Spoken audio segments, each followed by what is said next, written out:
Hey everyone, it's True Tara, and tonight we're diving deep into the world of rideshare nightmares. These are 3 true rideshare driver horror stories that go beyond the usual creepy encounters. Some of these drivers say they've never felt the same since, and after hearing them, maybe you won't either. So buckle up and try to stay calm. It's going to get unsettling.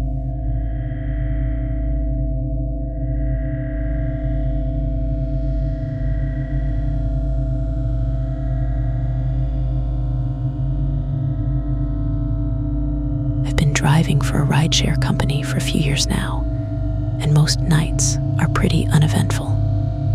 People get in, we make small talk, I drop them off, and that's it. But one night, about a year ago, something happened that still makes my stomach turn when I think about it. It was around 11:30 p.m. when I accepted a pickup request from a quiet suburban neighborhood. When I pulled up, a woman stepped out of the shadows near the sidewalk. She looked normal enough, mid-20s, dressed casually, carrying a small black backpack. She got in the back seat and politely said hello.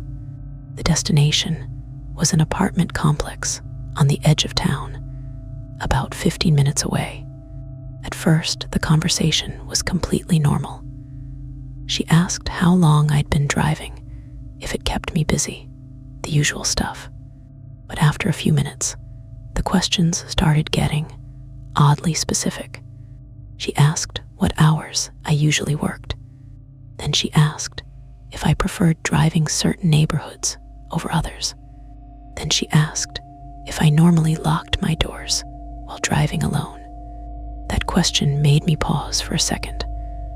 I kind of laughed it off and said something like, "Depends on the night." I glanced at her in the rearview mirror. She wasn't looking out the window. She was staring straight at me, not smiling, just studying me. I tried to shake the feeling off and kept driving. A few minutes later, she asked something that made my skin crawl. She said, "Do you usually take this route home?" I hadn't mentioned where I lived. I told her I didn't live around there, hoping she'd drop the topic. But she just nodded slowly, like she already knew that. The rest of the drive was quiet. When we reached the apartment complex, I pulled up near the entrance and told her we'd arrived. But she didn't get out. Instead, she leaned forward between the seats, close enough that I could hear her breathing. Then she said something I'll never forget. "I've been riding with you all week." My heart dropped. I turned around and said, "I'm sorry, what?" She pulled out her phone and turned the screen toward me.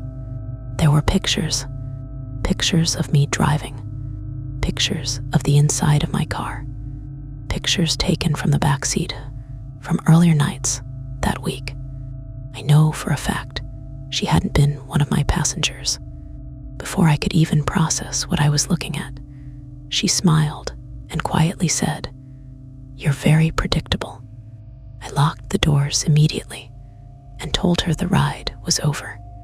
She stared at me for a few seconds, then calmly unlocked the door and stepped out. She didn't argue. She didn't say another word. She just walked away into the darkness between the apartment buildings. I sat there for a minute, trying to calm down before finally driving home.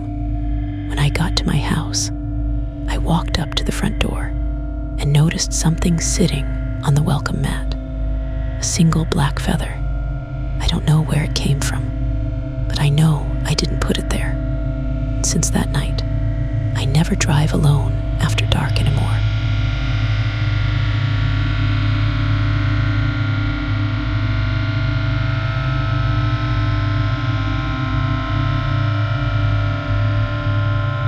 I usually prefer driving late at night because the roads are quieter and there's less traffic. But one ride changed that for me completely. It was around 1 a.m. when I picked up a passenger from downtown. streets were almost empty, and the city felt unusually quiet. When I pulled up, a man opened the back door and got in without saying a word. I greeted him and asked for confirmation on the drop-off address. He just nodded. That was the only response I got. The whole ride, he sat completely still in the back seat. No phone, no talking, nothing. At first, I figured he was just tired or didn't feel like chatting. But after a few minutes, I started noticing something strange. Every time I glanced at my rearview mirror, it looked like something moved in the back seat. Not him, something else, like shadows shifting where they shouldn't. I kept telling myself it was just the passing streetlights. Then my phone vibrated in the cup holder. I glanced down at it. At a red light, it was a text message from a number I didn't recognize. The message said, "Thanks for the ride." I frowned and looked in the mirror again. The back seat was empty. I immediately pulled the car over and turned around. No one was there. The doors were still locked. No one had opened them. I sat there for a few seconds, trying to figure out what just happened. Then my phone buzzed again. Another text from the same number. "I'm right behind you." I spun around so fast, I nearly gave myself whiplash. Still nothing, just an empty seat. I ended the ride immediately and drove straight home. I tried to convince myself there was some logical explanation. But later that night, while I was sitting in my apartment, I looked out the window toward the parking lot, and for just a second, I swear I saw him, standing next to my car, looking up at my window, completely still. Then a car drove by on the street, and when its headlights passed over the parking lot, he was gone.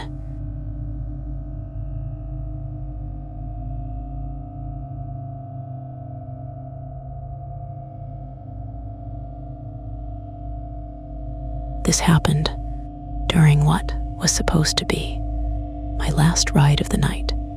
It was around 2 a.m. when I got a pickup request from a gas station just outside town. When I pulled in, a young guy was standing near the pumps. He opened the back door and got in without saying much, just gave me an address in a neighborhood about 20 minutes away. Something about him felt off right away. Not threatening, just wrong. The entire drive, he didn't say a word. After about 10 minutes of complete silence, I glanced up at the rearview mirror, and that's when I noticed his eyes. They looked completely black, not dark brown, not shadowed, just black, like there was nothing there at all. I looked away immediately, thinking it had to be the lighting. But a few minutes later, curiosity got the better of me. I checked the mirror again. He was staring straight at me, and this time, I knew I wasn't imagining it.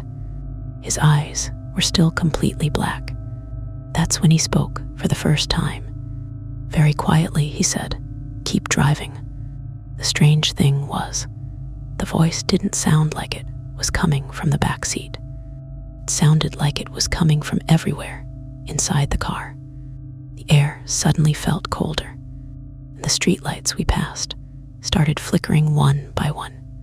I felt this overwhelming urge to stop the car. So I did. I slammed on the brakes and turned around to confront him. The back seat was empty. He was gone. No door opening. No sound. Just gone. I drove straight home after that.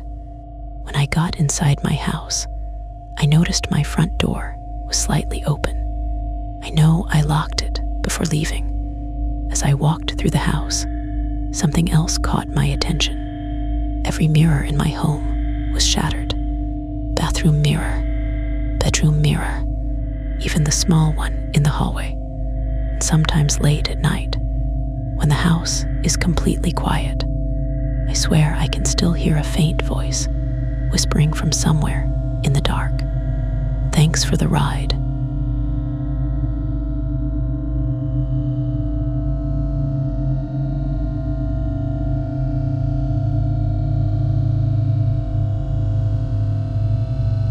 Three drivers, 3 rides they'll never forget. Sometimes the people who get into the back seat of your car aren't just strangers. Sometimes there's something much worse. If you've ever had a rideshare experience that left you feeling uneasy, share it in the comments below. And if you enjoyed tonight's stories, don't forget to like, subscribe, and stick around for more true horror encounters. Until next time, stay safe out there